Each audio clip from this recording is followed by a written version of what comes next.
الحمد لله رب العالمين والصلاة والسلام على سيد المرسلين اما بعد فاعوذ بالله من الشيطان الرجيم بسم الله الرحمن الرحيم الصلاة والسلام عليك يا رسول الله وعلى آلك واصحابك يا حبيب الله الصلاة والسلام عليك يا نبي الله وعلى آلك واصحابك يا نور الله۔ میٹھے میٹھے اسلامی بھائیوں اور مدنی چینل کے ناظرین، مدنی چینل کا سلسلہ ایک قصہ ہے قرآن سے۔ قرآن ہے میرا رہنما، قرآن شفا ہے، نور ہے قرآن، جلا دل کی میرا قرآن، رضا رب کی میرا قرآن، قرآن قرآن۔ اور اس سلسلے میں ہم ایک بہت ہی خوبصورت اور انوکھا واقعہ، جی ہاں عجیب و غریب واقعات قرآن پاک کے ہم سنتے ہیں۔ آج قرآن پاک سے ایک ایسا واقعہ سننا ہے کہ جس میں 12,000 لوگ بندر بن گئے۔ جی ہاں، ہماری اسی دنیا میں ایسا واقعہ پیش آیا اور یہ تفصیل قرآن مجید فرقان حمید میں موجود ہے۔ ایسا کب ہوا، کیوں ہوا اور کن کے ساتھ ہوا، آئیے سنتے ہیں۔ روایت ہے کہ حضرت داؤد علیہ السلام کی قوم کے 70,000 آدمی عقبہ کے پاس سمندر کے کنارے ایلا نامی گاؤں میں رہتے تھے، اور یہ لوگ بڑی فراخی اور خوشحالی کی زندگی گزار رہے تھے۔ بیسیکلی اس میں زیادہ لوگ جو تھے وہ مچھیرے تھے۔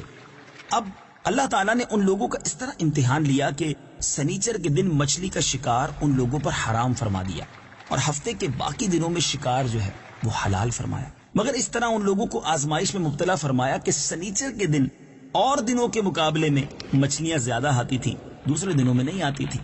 تو اب شیطان نے ان کو یہ ہیلا سجھایا کہ اس طرح کرو کہ چھوٹی چھوٹی نالیاں دریا سے نکال کر چھوٹے چھوٹے حوض بنا لو۔ اب جس کو آپ سمجھتے ہیں کہ اگر نالیوں کے ذریعے حوض میں پانی آ جائے پھر اس میں مچھلیاں بھی آ جائیں گی، پھر ان حوض کو، ان نالیوں کو بند کر دینا اور اتوار والے دن شکار کر لینا۔ ہفتے کو جو مچھلیاں ہیں وہ تمہارے چھوٹے چھوٹے جو تم نے پاٹس بنائے ہوں گے، حوض بنائے ہوں گی، اس کے اندر آ کر قید ہو جائیں گی۔ اب ذرا غور کریں تو بیسیکلی یہ بھی تو ایک شکار ہی ہے، مگر شیطان نے ہیلا سجھایا تھا، غلط ہیلا تھا، اور یہ اللہ کی نافرمانی والا کام تھا۔ بہرحال لوگوں نے یہی کیا کہ وہ شیطان کے بتائے ہوئے اس مشورے میں آ گئے۔ اب ان لوگوں میں، ان یہودیوں میں 3 گروہ بن گئے، 3 گروپس ہو گئے۔ کچھ لوگ ایسے تھے جو شکار کے اس شیطانی ہیلے سے منع کرتے رہے اور ناراض و بیزار ہو کر ان لوگوں سے الگ رہے، باز رہے۔ دوسرے نمبر پر وہ لوگ تھے جو دل سے برا جان کر خاموش رہے، مگر دوسرے کو منع نہ کرتے تھے، بلکہ منع کرنے والوں سے یہ کہتے تھے تم لوگ ایسی قوم کو نصیحت کیوں کرتے ہو کہ جنہیں اللہ تعالیٰ ہلاک کرنے والا یا سخت سزا دینے والا ہے۔ تیسرے قسم کے لوگ وہ تھے جو سرکش تھے، نافرمان تھے، جنہوں نے حکم خداوندی کی اعلانیہ مخالفت کی۔ سنیچر کے دن شکار کرنا منع تھا، مگر پھر بھی ہیلے بہانوں سے انہوں نے گویا شکار کرنا شروع کر دیا۔ اب یہ 3 قسم کے گروہ اس قوم کے اندر بن گئے۔ اب جب نافرمانوں نے منع کرنے کے باوجود شکار کر لیا تو منع کرنے والی جماعت نے کیا کیا؟ انہوں نے کہا کہ ہم ان نافرمانوں سے اب کوئی میل ملاپ نہیں رکھیں گے۔ انہوں نے اللہ تعالیٰ کے حکم کی صریحاً بالکل علل اعلان نافرمانی کی ہے، اب ہم ان سے الگ رہیں گے۔ تو انہوں نے کیا کیا کہ گاؤں کو تقسیم کر کے درمیان میں دیوار بنا دی۔ فرما بردار لوگ یعنی اللہ کے حکم کو ماننے والے لوگ ایک طرف ہو گئے، نافرمانوں کو گویا دوسری طرف کر دیا گیا۔ اب دونوں طرف آمد و رفت کے لیے اس دیوار میں ایک دروازہ بھی بنا لیا۔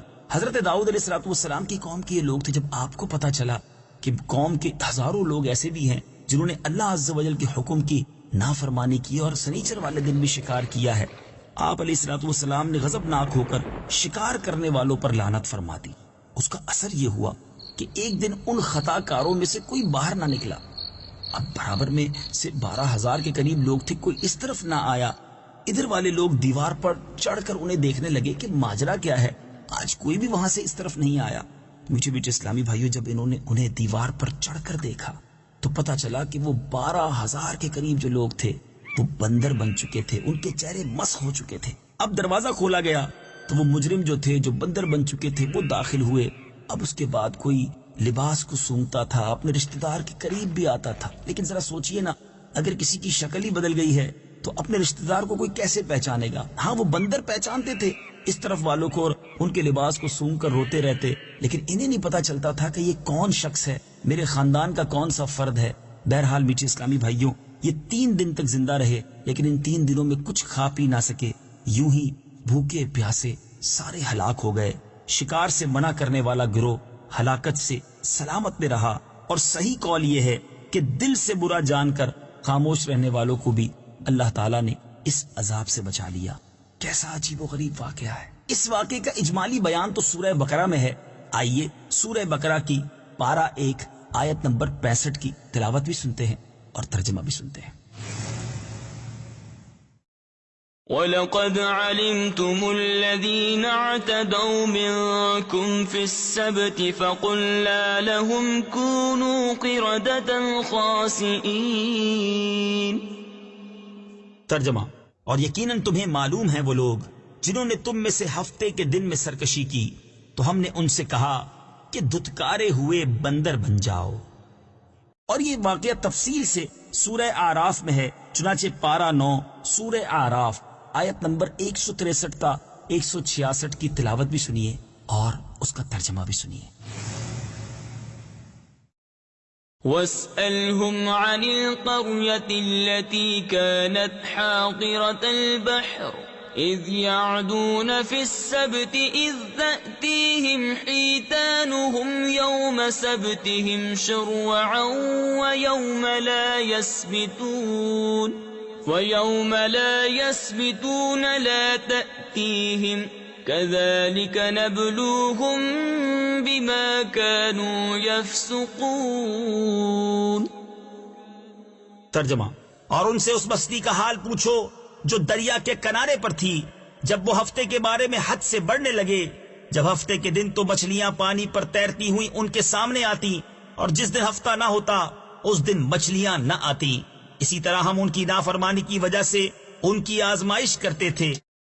وَإِذْ قَالَتْ أُمَّةٌ مِّنْهُمْ لِمَ تَعِظُونَ قَوْمًا اللَّهُ مُهْلِكُهُمْ أَوْ مُعَذِّبُهُمْ عَذَابًا شَدِيدًا قَالُوا مَعْذِرَةً إِلَىٰ رَبِّكُمْ وَلَعَلَّهُمْ يَتَّقُونَ۔